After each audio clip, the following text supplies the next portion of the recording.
Hi guys, and welcome to another video. And in this video, what I thought I'd do is I'll go into my comments and answer some comments that I get, maybe react to some comments that I get, but also I found a couple of comments that are asked quite regularly, so I thought it'd be a good idea just to go through my comments, react to some, and answer some of the ones that I get most often. So the first comment is, I've just passed my security guard training and would like to become a dog handler. I have dyslexia. Would you recommend anything that would help me study for the course to become a dog handler? Now, I would say with the NASDO or NIPTO or BIPTA, whichever one that is, it's very similar to the SIA. So if you've been able to get through doing the SIA, I would say that you should be okay doing NASDO, NIPTO, BIPTA. I do agree that there should be some form of sort of video similar to what I do. There should be some sort of similar thing for people with dyslexia, that they should be able to study without having to read. As far as I'm aware, when I was going through my NASDO, there wasn't anything that was kind of video similar to what I do, where someone with dyslexia would be able to study away from the classroom or away from sort of the trainer, etc. So yeah, I would agree. But if you've been able to get through your SIA training, NASDO and that is very similar. It's a very similar kind of procedure in terms of sort of the questionnaires or like the exams at the end. But I think if all else fails, I try to, especially with the manual roulette that I do try and give you a video that explains some of that stuff. So for people that have dyslexia or people that struggle with sort of book learning, that's the reason that I've done a bit of the manual roulette. Hopefully I'll do some more. I probably should do some more. But yeah, if you go onto manual roulette, there's some stuff there where I talk through and I kind of explain. So if you do struggle to read or you have dyslexia, the manual roulette is something that I've tried to do in order to give you a video format of being able to study. But yeah, I do agree that maybe NASDO, NIPTO and that should offer something that is not book based in order for you to learn. Now the second comment is something that I've been getting regularly, and it's things like, hello my friend, I'm from Kenya, I'm a professional dog handler, how can you organise for me a job?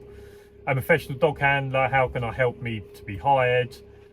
I love it, I'm a professional dog handler, please want to join you. Now, I can't help you get a job, that's not what I do. I can help you to show you how to become a security dog handler, but if you're from Kenya, I can't organise for you to be flown over, given a right to work in the UK, organise you an SA licence and organise you a NASDO. All I do this for is to show people that are in the UK the procedure you need to go through in order to do it. So it's not something I can really help you with.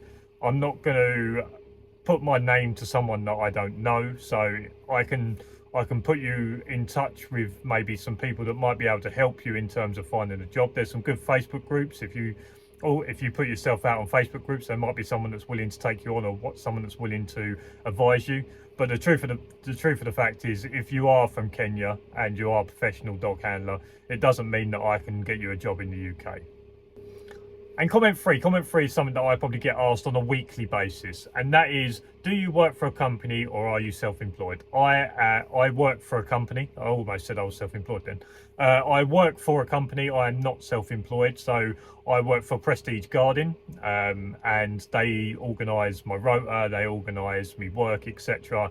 I am PAYE. I do my hours, clock my hours, send my hours in at the end of the month, and then I get paid. There are benefits to being self-employed. There are benefits to being PAYE.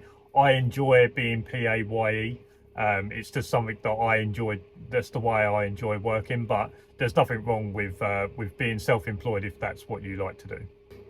And the next comment was on my quiz answers. So in the quiz, I asked what British standard we have to abide by, and it is the BS 8517. And someone commented on that and said, I think you'll find it's British standard 8517-1.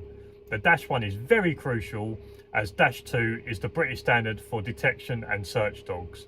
So as GP handlers have to follow 8517-1. Now, I done this as a security dog handler quiz. I didn't specifically put it down as a GP, although people associate me with being a GP. There are lots of people that watch my videos that are GP and drug detection. So 8517-2 applies to them as well. So the BS 8517 is for security dogs. Yes, -1 is for the GP side, which is what I do, the general protection stuff. And -2 is, as they say, is for detection and search dogs. But it was a security dog handler quiz. It wasn't a security dog handler GP quiz only for GPs. If you don't do GP work and you're a search dog, don't do my quiz. So yeah, that's what it was for. Yes, it is very crucial. If the -1 is very crucial if you are a GP handler, but if you are a GP handler and a detection handler, make sure that you look at -2 or just read the whole of BS 8517, not just 1 but 2 as well. The next comment was, so you recommend doing your SIA before the NASDU course? I would say, as far as I'm aware, most NASDU trainers or most NASDU courses will require you to have an SIA license before you undertake the NASDU course anyway. So yes, I do recommend that you get your SIA first, maybe even get into a job, maybe if you're doing mobile or static work or door work or whatever, get into it, get some experience, and do your NASDU after that. But I would say that 99% of NASDU courses will require you to have an SIA license before starting the course anyway. This one says, hi Michael, would you say majority of handler work is night shift based? Been in security for several years now, 12-hour day shifts for ex-forces. Before that, was really thinking of a career change. Enjoy your videos. So yes, I would say it is predominantly night based. You do get day based, so the site I'm on at the moment is 24/7. I do the nights, someone else does the days. It is about, day work is about, but it's quite few and far between. You do need to find a 24/7 site. I would say that it's probably 80-20 in night shift based.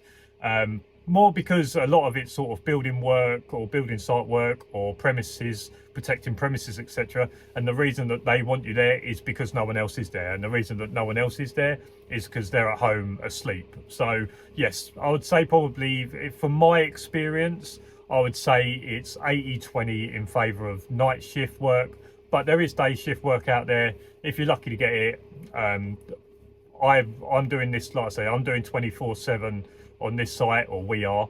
So someone does the days, I do the nights, and it's split into 2 sort of 12-hour shifts. So yeah, it is out there, day shift work, but it's not guaranteed. You probably only do it every now and then. Obviously weekends is day based. So if you're willing to work Saturdays and Sundays, you will get most day work. But yeah, I would say it's probably 80-20 in night shift favour. This one reads, hi Michael, great vlog. I always feel quite weird about when people say enjoy your videos or nice vlog, about reading them out. Hi Michael, great vlog. Can you give us a ballpark figure on how much self-employed and employed dog handlers can earn on a 12-hour or 15-hour shifts? Are dog handlers mainly self-employed or employed? How does it work? Cheers, bud. So with this, most of the time, employed and self-employed handlers will roughly earn the same amount. If you're employed, then obviously it goes through PAYE and you lose stuff through taxes. If you're self-employed, then obviously it goes through your company, your sole trader that you've set up, etc.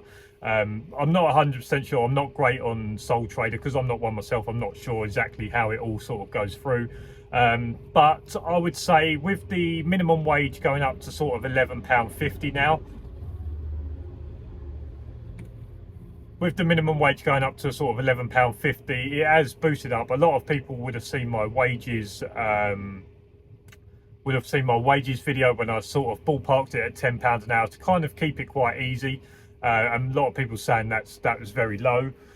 So I would say probably now, because the minimum wage to 11.50, you are probably looking between 11.50 and maybe 13.50 on sort of a standard hourly rate.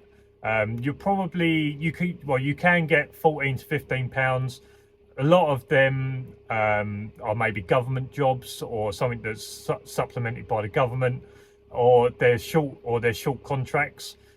Because at the end of the day, if someone only wants somewhere covered for a week, it's quite easy for you to say, right, it's going to cost you £15 an hour, and they look at that overall cost for that week and they go, okay, yeah, we can do that. But if it's going to be a 2-year job or a 6-month or a year job, if you go in and say, well, it's going to be £15 an hour for a year, then they'll look at the gross of the whole year, let's say, and they'll say, well, that's too expensive. And there'll always be someone that is going to come underneath you. They're going to do it for 14.50, or they'll do it for 14, or someone that's a sole trader that has no overheads, they'll come in and say, well, I'll do it for 12.50. So I'd say as a PAYE, you're probably looking between 11.50 and 13.50. Obviously, as a sole trader, if you're subcontracting, you're probably getting quite similar. If you're getting your own site as a sole trader, you can charge what you want, and you could go in, if a company's doing it at £15 an hour, you can go in at 13.50. But that, in my opinion, is the reason why the rates are so low in this industry, is because it gets subcontracted down and down and down. So it might start at 18 quid an hour, it might end up, by the time the handler gets paid, at 11.50 an hour, £12 an hour. And the reason that companies have to do it at £14 an hour is because a sole trader that has no overheads is willing to do it for 13.50 an hour. This is not a knock. That is not a knock on sole traders. I understand that you can apply for this job, and it's your right in order to do that. It's not a knock on sole traders. It's not a knock on companies, but that, unfortunately, is the reason why the rates are so low, is because of all the subcontracting.